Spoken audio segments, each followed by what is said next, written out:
Allahu Rabbi wal Islamu dini wa Muhammadan Rasulullah wa yaqini adnu ilayhi sajidan bijabini iqbal salati wal sawab dini ya Rabbi ya man huwa mursyid. Bismillahirrahmanirrahim. Assalamualaikum warahmatullahi wabarakatuh. Sahabat pembelajar yang Allah muliakan, alhamdulillahirabbil alamin wa bihi nasta'inu ala umuri dunya waddin. Asyhadu an la ilaha illallah wahdahu la syarikalah wa asyhadu anna Muhammadan abduhu wa rasuluh la nabiyya wa la rasula ba'dah, amma ba'd. Baik, pada kesempatan kali ini di seri yang ketiga kita akan menerangkan tentang bagaimana hukum melaksanakan ketentuan waris dalam Islam. Kenapa ada pertanyaan seperti itu? Karena kita hidup di negara atau di tengah hukum yang hukumnya memang tidak satu gitu ya. Dalam artian ada hukum positif, ada hukum syariah. Nah, tentang bab waris, seperti apa kita sebagai muslim menempatkannya? Kalau kita berbicara masalah ketentuan hukum waris bagi kita seorang muslim, maka kita akan menemukan perintah untuk melaksanakannya di Quran surat An-Nisa ayat 11. Allah Subhanahu wa taala berfirman, aba'ukum wa abna'ukum la tadruna ayyuhum aqrabu lakum naf'a fariidatan minallah innallaha kana aliman hakima. Yang menjadi titik pembahasan ada kata fariidatan minallah. Tentang orang tuamu dan anak-anakmu, kamu tidak mengetahui siapa di antara mereka yang lebih banyak manfaatnya bagimu. Ini adalah ketetapan Allah. Sungguh Allah Maha mengetahui dan lagi Maha bijaksana. Kemudian kita akan mendapati lagi firman Allah masih dalam Quran surat An-Nisa ayat 13, di mana di ayat ini lebih ditekankan tentang reward and punishment dari Allah Subhanahu wa taala tentang konsekuensi hambanya di dalam menjalankan ilmu waris atau ketentuan waris.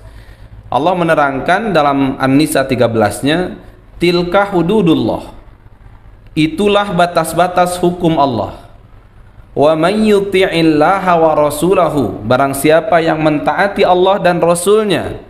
Dalam hal ini taat kepada Allah dan Rasulnya, kemauan menerapkan ilmu waris atau ketentuan waris. Berarti ketika seorang muslim menjalankan ketentuan hukum waris sesuai dengan syariat, itu bagian dari ketaatan kepada Allah dan ketaatan kepada Rasulnya, di mana dengan hal tersebut yudkhilhu jannatin tajri min tahtihal anhar khalidina fiha wa dzalikal fawzul azim. Niscaya dia akan memasukkannya, Allah akan memasukkan ke dalam surga-surga yang mengalir di bawahnya sungai-sungai, mereka kekal di dalamnya, dan itulah kemenangan yang besar. Maka ini reward dari Allah Subhanahu wa taala bagi kita seorang muslim yang mau menerapkan, mau melaksanakan, mau menjalankan hukum waris. Meskipun kadang-kadang tadi di pertemuan awal sudah dikasih gambaran, meskipun kadang-kadang ketika kita menerapkan hukum waris, ternyata porsi kita lebih sedikit dibandingkan kita menggunakan hukum yang lain misalkan. Jadi dalam hal pembagian, oh ternyata ketika saya menggunakan hukum faraid, ternyata porsi saya lebih kecil dibandingkan kita menggunakan hukum adat misalkan, dibandingkan kita menggunakan hukum yang lain selain hukum faraid. Tapi dengan itu justru Allah menegaskan, ketika kita taat dan kepada Allah dan Rasulnya, meskipun pembagian porsinya sedikit, maka insya Allah dia adalah fauzul azim, kemenangan yang besar di sisi Allah Subhanahu wa taala. Jadi Allah telah menetapkan hududnya, batasan-batasannya, si suaminya berapa, istri berapa jika ditinggal oleh suaminya, anaknya yang perempuan berapa, yang laki-lakinya berapa, ibu si mayitnya berapa, bapak si mayitnya berapa. Maka itu sudah menjadi ketentuan Allah. Kita hanya cukup taat terhadap pembagian dari Allah Subhanahu wa taala. Toh memang hartanya juga milik Allah.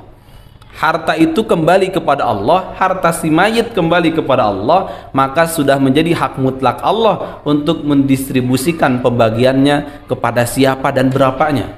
Tugas kita hanya sami'na wa ata'na. Bagaimana kalau kita ingkar? Bagaimana kalau kita tidak menggunakan, tidak melaksanakan ketentuan hukum waris?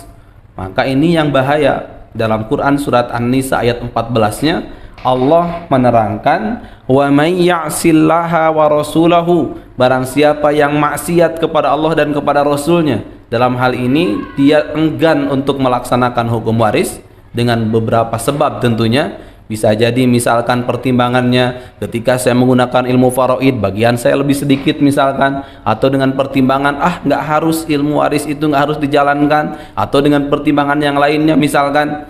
Maka itu hati-hati. Wa yata'adda hududahu, dan bagi orang yang melampaui batas. Batas apa yang dimaksud? Batas karena ilmu faraid itu ketentuan-ketentuannya telah Allah tentukan. Berapa-berapanya telah Allah tentukan, telah Rasul tentukan. Jadi ketika kita melampaui batas itu, maka kategorinya adalah yata'adda hududahu. Kita melampaui batas Allah. Contoh misalkan yang seharusnya 1/8 dia ambil hartanya setengahnya, yang harusnya dia mendapatkan setengah dia ambil harta si mayit seluruhnya, yang seharusnya 1/6 dia malah ambil setengahnya. Itu hati-hati, yata'adda hududahu. Perilaku seperti itu adalah perilaku yang melampaui batas yang telah Allah tetapkan. Maka ketika kita berlaku seperti itu, ancaman, punishment dari Allah Subhanahu wa taala, yudkhilhu naran khalidan fiha. Allah akan memasukkan orang tersebut ke dalam neraka khalidan fiha, seraya kekal di dalamnya. Naudzubillah tsumma naudzubillah. Walahu adzabun muhin, dan baginya siksaan yang menghinakan. Ini tentu kita sebagai muslim tidak mau keimanan kita dianggap sia-sia oleh Allah Subhanahu wa taala gara-gara kita menolak, gara-gara kita enggan, gara-gara kita tidak mau menerapkan hukum Allah Subhanahu wa taala dan hukum Rasulnya, hanya gara-gara materi, hanya gara-gara dunia, hanya gara-gara beda puluhan juta misalkan, kita rela menggadaikan keimanan kita. Naudzubillah. Maka dengan melihat ayat-ayat ini, sudah tidak ada alasan untuk kita untuk tidak menerapkan hukum waris. Apalagi dalam konteks kenegaraan kita di Indonesia, menjalankan hukum waris atau ilmu faraid ini sudah tidak ada lagi hambatan. Karena negara kita secara khusus juga membolehkan dalam pembagian waris setidaknya ada 4 nilai hukum yang diakomodir. Yang pertama, dalam konteks negara ini, bukan dalam konteks syariat, negara memberi kebebasan kepada warga negaranya untuk membagikan harta pusakanya, harta warisannya menggunakan mekanisme hukum adat. Yang kedua, kalau tidak pakai hukum adat, boleh menggunakan hukum positif. Kalau tidak pakai hukum positif, boleh juga hukum kesepakatan kekeluargaan. Tapi yang keempat juga negara memberikan kebebasan, boleh untuk menggunakan hukum faraid.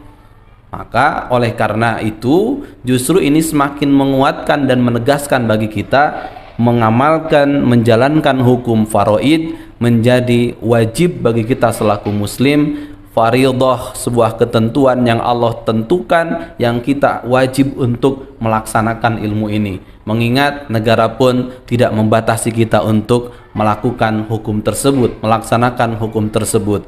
Jadi tidak ada jalan lain bagi kita seorang muslim apabila keluarganya, sanak saudaranya meninggal, maka mutlak harus menggunakan hukum faraid. Tidak boleh memilih kepada hukum selain itu. Karena ancaman dari Allah nyata, yudkhilhu naran khalidan fiha wa may ya'sillah wa rasulahu wa yata'adda hududahu yudkhilhu naran khalidan fiha walahu adzabun muhin. Mudah-mudahan kita diberikan kekuatan oleh Allah Subhanahu wa taala untuk kita bisa berserah diri, menundukkan kepala dan hati kita untuk menjalankan ketentuan hukum waris.